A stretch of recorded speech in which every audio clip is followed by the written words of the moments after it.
let's keep going. Sometimes when we be studying, sometimes we be so eager to get to what we believe to be the meat, the juice, the heavy content, the climax.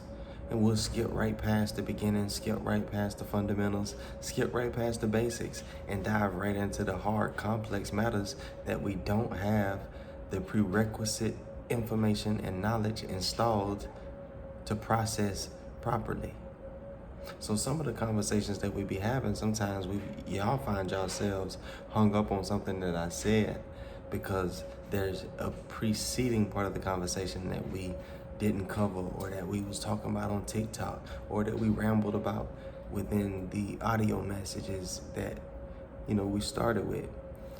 So let's go to the top. Let's go back to the origins of separation. Let's look at the darkness that befalls upon all of us, and look at the idiocracy of the double-minded presentation that we find ourselves in before we come into the awareness of the power of the single eye. To extend is a fundamental aspect of God, which he gave to his sons. God extends. He extended his ability to extend, his willingness to extend to the ones he extended himself to, and now they operate as extensions of him. You are here to extend the goodness that has been deposited freely on the inside of you. Should not be hard to understand. In the creation, God extended himself to his creations and imbued them with the same loving will to create. We just said that. You have not only been fully created, but have also been created perfect. You need to reconcile with that. Because some of y'all think that y'all was created the wrong gender. Some of y'all think that y'all were created in the wrong family unit. Some of you think that you were created in the wrong era or year. Like, get over that. You were perfectly designed, and you were placed inside the physical experience exactly where you belonged in order for you to execute the purpose that you came to fulfill. There is no emptiness in you. I'm going to say it again. There is no emptiness in you. I'm going to say it one more time. There is no emptiness in you. So what is that thing that you've been trying to fill other than another illusionary void that you have placed inside of yourself to keep you preoccupied with the critiquing, analyzing, and attempt to add to yourself from external value systems what you believe you are lacking? There is no emptiness in you. There are illusions of emptiness. There are illusions of lack and separation and nothing. There are definitely illusions that you partner with on the daily. But there's no emptiness in you. Because of your likeness to your creator, you are creative. You can't be like your creator, who is full, whole, and perfect, and have emptiness in you. It's either one or the other. See, we be having these conflicting pictures that we carry silently on the inside of ourselves. We never write it down. We hardly ever vocalize it out loud at once. So we take these little fragments of what we believe to know, and we just mesh it together as we go. Freestyling. No child of God can lose his ability, because it is inherent in what he is. You are creative because you were created by a creative creator, and you cannot lose that because you have operated in opposition to your design, identity, or have declared that the one who created you does not exist. None of these things change who you and what you were created as. Your belief is not that strong. Your belief doesn't make the truth true. The truth doesn't become true when you say, I can see that. It was true before you could see it. It was true before you had ever thought about it. It'll be true whether you agree with it or not.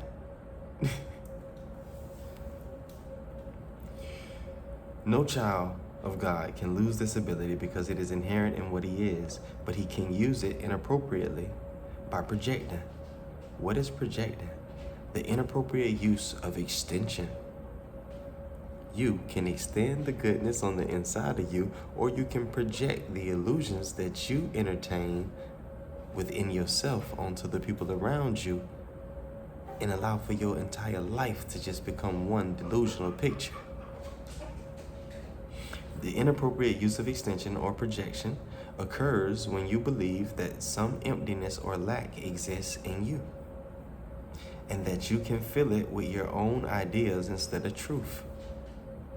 Your own ideas are not true substance. Your own ideas are not real. They are nothing but illusions.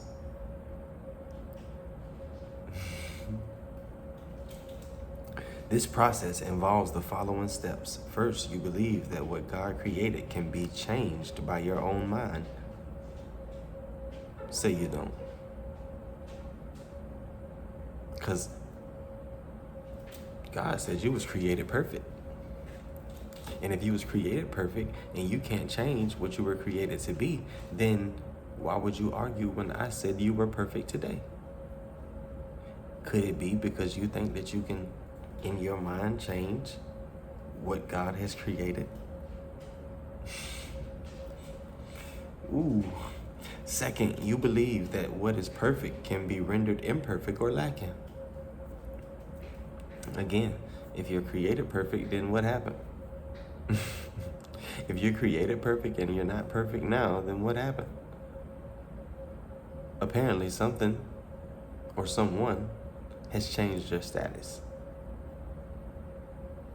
And if your status was built off love, which is forever the same, eternal, patient, kind, always wins, then what happened?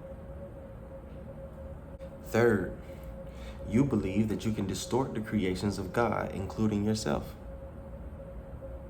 You think you're just that powerful, huh? With just the thought, just the idea. You can contradict, counter, and literally override all that God has said about you, others, the universe, and himself. But you get offended when somebody else walk up to you and say that they are God. But you're not offended when you operate like you're God. You might as well embrace it. You might as well embrace your I amness so you can stop trying to rob by controlling physical elements that are temporal and evaporate. Oh. Fourth, you believe that you can create yourself and that the direction of your own creation is up to you. You really believe that.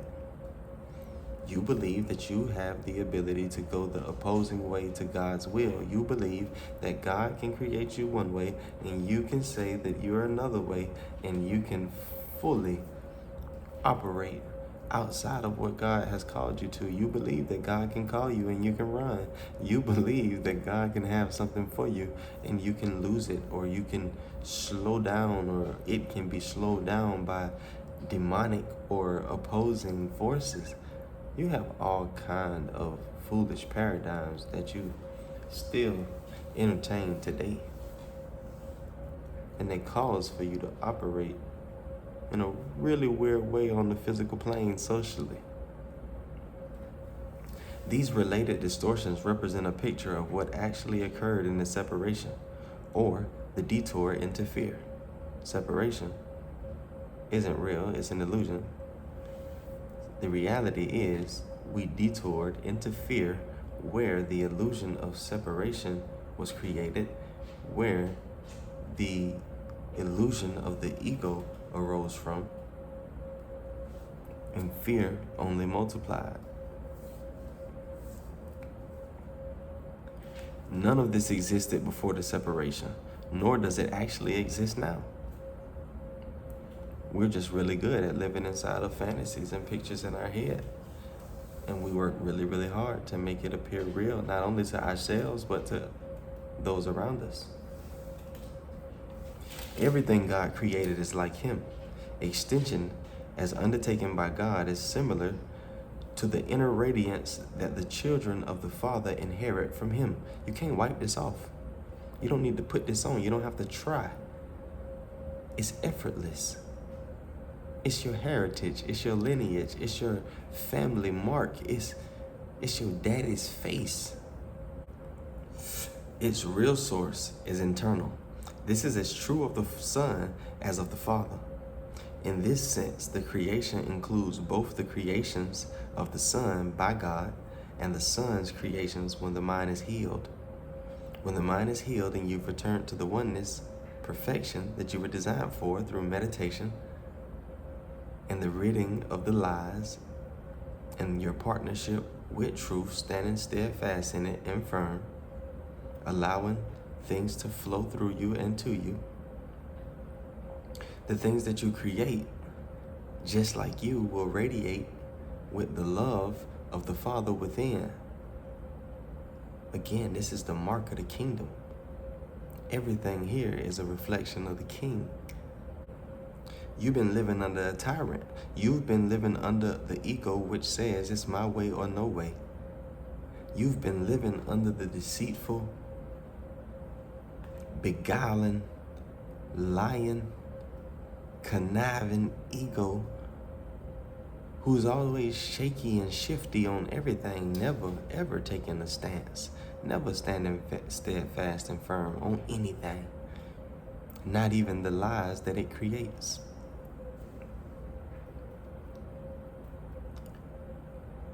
This requires God's endowment of the Son with free will, because all loving creation is freely given in one continuous line in which all aspects are of the same order.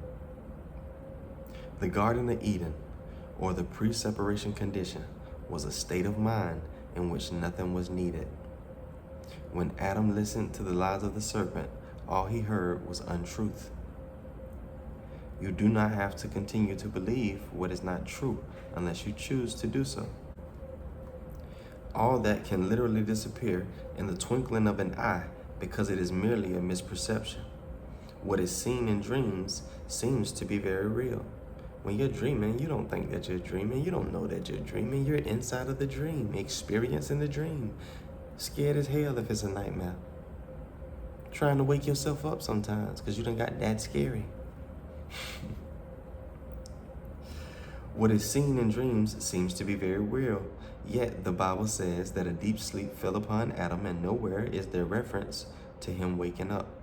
The world has not yet experienced any comprehensive reawakening or rebirth. Such a rebirth is impossible as long as you continue to project or miscreate. It still remains within you, however, to extend as God extended his spirit to you. In reality, this is your only choice, because your free will was given you for your joy in creating the perfect. You want to see a better world, it's going to take you applying yourself to ridding yourself of projection and miscreation. Ain't it crazy to think that you wake up every day thinking that you're building and working towards your goals and moving towards progression, and you really are out here projecting and miscreating all day? That's crazy. All fear is ultimately reducible to the basic misperception that you have the ability to usurp the power of God. You think that you can overtake, override, overpower the power of God. You think that you can misdirect, misuse, manipulate the power of God. You think that you can use God as a puppet or a watchdog, a guard dog, a mob boss. You think that you can use God to sick on people when they do stuff to you that you don't like. You forgot that God created them too, that if you're God's child, to protect and to hold dearly as beloved, that they would be exactly the same. Goofy. Of course, you neither can nor have been able to do this. Here is the real basis for your escape from fear. The escape is brought about by your acceptance of the atonement, which enables you to realize that your errors never really occurred. If your body is temporal, meaning your body is but another passing picture that is not real in the sense of your identity and who you are, if this has been but a dream, but a learning course in the returning back to original form and original love and reigning as the king of the kingdom of love, rather than being the tyrant of the land of fantasy, it's going to take you coming to grips with the atonement, which is where you forgive yourself for all errors in the past by realizing that the only time that exists in reality is right now. The past doesn't exist. The future does not exist. They are but imaginations that you hold in your delusional divided state of mind. With the single eye, the only moment that exists is right now, and that is where you and God partner in all power, and you become capable of all things. That's where I want to be at. Only after the deep sleep fell upon Adam could he experience nightmares. If a light is suddenly turned on while someone is dreaming a fearful dream, he may initially interpret the light itself as part of his dream and be afraid of it. Understand, the things that people are saying to stimulate you into a new way of thinking, into a new way of processing, into a new way of interpreting the data that you are being presented by the reflections in front of you. It's not going to be comfortable. It's not going to be nice and coddly. It's going to take them saying some things that has some shock value because you have to be shaken awake. You don't want to sleep again. And understand that the light may look like a part of the bad dream at first. It may feel like a part of the bad dream at first. But understand that the light has come to rescue you from the darkness that is killing you and causing you to kill others. You're toxic right now because you're bumping around in the dark and you're upset because you're not where you want to be.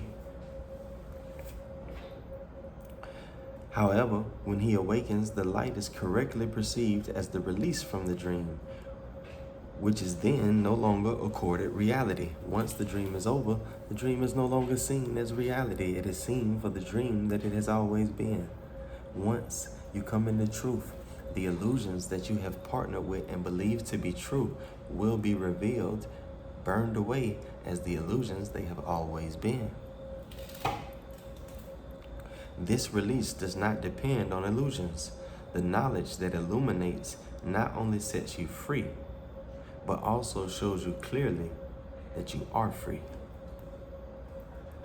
You just don't go free. Every day, all day, in every way, you see the evidence of your freedom. You feel the evidence of your freedom. Just like you felt the evidence of your bondage. Just like you've seen the evidence of your bondage. Whatever lies you may believe are of no concern to the miracle, which can heal any of them with equal ease. There is no level of difficulty with miracles. There is no level of difficulty in truth. All things are equally easy. All things are equally hard. Y'all probably like that way because, we are negatively tuned. We like the negatives. All things are equally hard. It's just as hard to tie my shoe as it is to make $1 billion. Whether you believe it or not, that's what it is. It makes no distinctions. The miracle, truth, makes no distinctions among misperceptions. Its sole concern is to distinguish between truth on the one hand and error on the other. Some miracles may seem to be of greater magnitude than others, but remember the first principle in this course. There is no order of difficulty in miracles. We just said that. In reality, you are perfectly unaffected by all expressions of lack of love. In reality, you are perfectly unaffected by all expressions of lack of love. In reality, you are perfectly unaffected by all expressions of lack of love. In reality, that's how you need to talk to yourself. That's exactly what you need to do with that one sentence right there. Just take it, screen record it, and just play it. Next time you get to feeling some type of way because somebody didn't say something, didn't look at you, didn't acknowledge you, didn't give you something, didn't take you somewhere, didn't want what you wanted for the both of y'all together collectively, this is exactly what you need to say. You need to remind yourself of the reality of it, because once again, you done went to sleep and you're inside of the feeling of the dream that you've forgotten is a dream. It's turned into a nightmare and you need to wake up. In reality, you are perfectly unaffected by all expressions of lack of love. These can be from yourself and others, from yourself to others, or from others to you. Peace is an attribute in you. This is another one of them statements you need to take, and you need to say it until you believe it, until you know it, until you can see it. Peace is an attribute of me. Peace is an attribute of me. Peace is an attribute of me. I'm not looking for peace. I am peace. Peace is a part of me. Peace is something that comes with me. Peace is an element of me. Peace is an attribute of me. Peace is a part of me. Peace is something that I extend. Peace is something that I give. Peace is something that is within me. Stop looking for peace. Be the peace.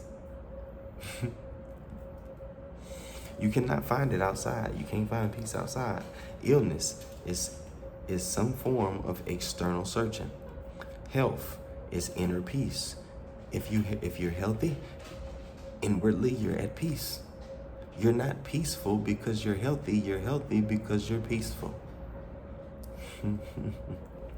It enables you to remain unshaken by lack of love from without, and capable through your acceptance of miracles of correcting the conditions proceeding from lack of love in others. Like in